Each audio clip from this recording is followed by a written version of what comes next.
ದೆಹಲಿಯಲ್ಲಿ ಅಮಿತ್ ಶಾ ಅವರನ್ನು ಸಿಎಂ ಸಿದ್ದರಾಮಯ್ಯ ಭೇಟಿಯಾಗಿದ್ದಾರೆ. ಹಲವು ಅಭಿವೃದ್ಧಿ ವಿಚಾರಕ್ಕೆ ಸಂಬಂಧಪಟ್ಟಂತೆ ಮುಖ್ಯಮಂತ್ರಿ ಸಿದ್ದರಾಮಯ್ಯ ಅವರು ಅಮಿತ್ ಶಾ ಅವರೊಂದಿಗೆ ಚರ್ಚೆ ಮಾಡಿದ್ದಾರೆ. ಕೇಂದ್ರದಿಂದ ನಮ್ಮ ರಾಜ್ಯಕ್ಕೆ ಸಾಕಷ್ಟು ಅಗತ್ಯ ನೆರವು ಬೇಕಾಗಿದೆ ಅಂತ ಒಂದು ಮನವಿಯನ್ನು ಕೂಡ ಮಾಡಿಕೊಂಡಿದ್ದಾರೆ. ಜೊತೆಗೆ ಗೃಹ ಸಚಿವರಿದ್ದಾರಲ್ಲ ಅಮಿತ್ ಶಾ ಅವರು, ರಾಜ್ಯದಲ್ಲಿ ಪೊಲೀಸ್ ಬಲವರ್ಧನೆ ಆಗಬೇಕು, ಇನ್ನೂ ಪೊಲೀಸ್ ಬಲ ನಮಗೆ ಜಾಸ್ತಿ ಬೇಕಾಗುತ್ತೆ ಎನ್ನುವ ಪ್ರಸ್ತಾವನೆಯನ್ನು ಕೂಡ ಸಲ್ಲಿಸಿ ಇದಕ್ಕೆ ತಮ್ಮ ಮಂಜೂರಾತಿ ಬೇಕು ಅಂತ ಕೂಡ ಪ್ರಸ್ತಾಪ ಮಾಡಿ ಬಂದಿದ್ದಾರೆ. ಹಲವು ಪ್ರಸ್ತಾವನೆಗಳಿಗೆ ಅನುಮೋದನೆ ನೀಡುವಂತಹ ಒಂದು ಬೇಡಿಕೆಯನ್ನು ಕೂಡ ಇಟ್ಟಿದ್ದಾರೆ ಸಿದ್ದರಾಮಯ್ಯ. ತಾವು ಅನುಮೋದನೆ ಕೊಡಬೇಕಿದ್ದಕ್ಕೆ ಅಂಥೇಳಿ ಮನವಿಯನ್ನು ಮಾಡಿಕೊಂಡಿದ್ದಾರೆ. ಚರ್ಚೆ ಏನೇನು ಮಾಡಿದ್ರು ಅಂತ ನೋಡಿದ್ರೆ, ಕೇಂದ್ರದಿಂದ ನಮ್ಮ ರಾಜ್ಯಕ್ಕೆ ಯಾವೆಲ್ಲ ಅಗತ್ಯ ನೆರವು ಬೇಕಾಗುತ್ತೋ ಅದನ್ನು ತಾವು ಕೊಡಬೇಕು ಅಂತ ಮುಖ್ಯಮಂತ್ರಿಗಳು ಕೇಳ್ಕೊಂಡಿದ್ದಾರೆ. ಜೊತೆಗೆ ಬಳ್ಳಾರಿ, ಕಾರವಾರದಲ್ಲಿ 2 ಬೆಟಾಲಿಯನ್ ಸ್ಥಾಪನೆ ಆಗಬೇಕು. ನಮಗೆ ಬಳ್ಳಾರಿಗೆ 1 ಬೆಟಾಲಿಯನ್ ಬೇಕಾಗುತ್ತೆ, ಕಾರವಾರದಲ್ಲಿ 1 ಬೆಟಾಲಿಯನ್ ಬೇಕಾಗುತ್ತೆ. ಇದರ ಸ್ಥಾಪನೆಗೆ ತಾವು ಅನುಮೋದನೆ ಕೊಡಬೇಕು ಅಂತ ಒಂದು ಮನವಿ ಮಾಡಿದ್ದಾರೆ.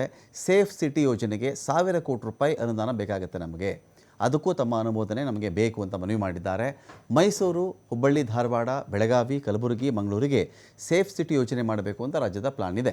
ಇದಕ್ಕೆ ಕೇಂದ್ರದಿಂದ ನೆರವು ಬೇಕು ಮತ್ತು ಅನುಮೋದನೆ ಬೇಕು ಅಂತ ಕೂಡ ಸಿದ್ದರಾಮಯ್ಯ ಅವರು ಕೇಳಿದ್ದಾರೆ. ಪೊಲೀಸ್ ಸಿಬ್ಬಂದಿಗೆ ಹೆಚ್ಚುವರಿ ಬಾಡಿ ಬೋನ್ ಕ್ಯಾಮ್ರಾ ಖರೀದಿಗೆ ನೆರವು ಬೇಕಾಗುತ್ತೆ. ಈಗೆಲ್ಲ ಏನು ಮಾಡ್ತಾರೆ ಪೊಲೀಸರು ಅಂತ ಹೇಳಿದ್ರೆ, ಈ ಅವರ ಒಂದು ಬಾಡಿನಲ್ಲಿ ಹೆಗಲ ಮೇಲೆ ಒಂದು ಕ್ಯಾಮ್ರಾ ಇಟ್ಕೊಂಡು ಕೂತಿರ್ತಾರೆ. ಅವರು ಕ್ಯಾಮ್ರಾ ಇಟ್ಕೊಂಡಿರ್ತಾರೆ, ಯಾರೋ ಎದುರಿಗೆ ಬರ್ತಾರೆ, ಇನ್ನು ಅಪರಾಧ ಚಟುವಟಿಕೆ ಆಗುತ್ತೆ, ಅದು ಸೆರೆ ಹಿಡಿತಾ ಇರುತ್ತೆ.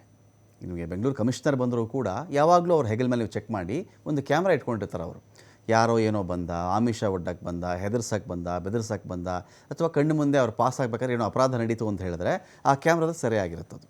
ಆ ರೀತಿಯಲ್ಲಿ ಇಂಥ ಕ್ಯಾಮ್ರಾಗಳು ಅದು ಟ್ರಾಫಿಕ್ ಉಲ್ಲಂಘನೆ ಮಾಡ್ತಾರೋ, ಅಪರಾಧ ಚಟುವಟಿಕೆಯನ್ನು ಮಾಡ್ತಾರೋ, ಪೊಲೀಸರ ಕಣ್ಣಿಗೆ ಕಾಣಿಸ್ತೇ ಇರೋದು ಕ್ಯಾಮ್ರಾ ಕಣ್ಣಿಗೆ ಕಾಣಬಹುದು ಕೆಲವೊಂದು ವೇಳೆ, ಅದ್ರ ನೇರ ಪ್ರಸಾರ ಕೂಡ ಇಟ್ಕೊಂಡಿರ್ತಾರೆ. ಬೇಕಾದರೆ ಇಂಥ ಕ್ಯಾಮ್ರಾಗಳು ನಮಗೆ ಜಾಸ್ತಿ ಬೇಕು ಅಂತ ಒಂದು ಮನವಿಯನ್ನು ಮಾಡಿಕೊಂಡಿದ್ದಾರೆ.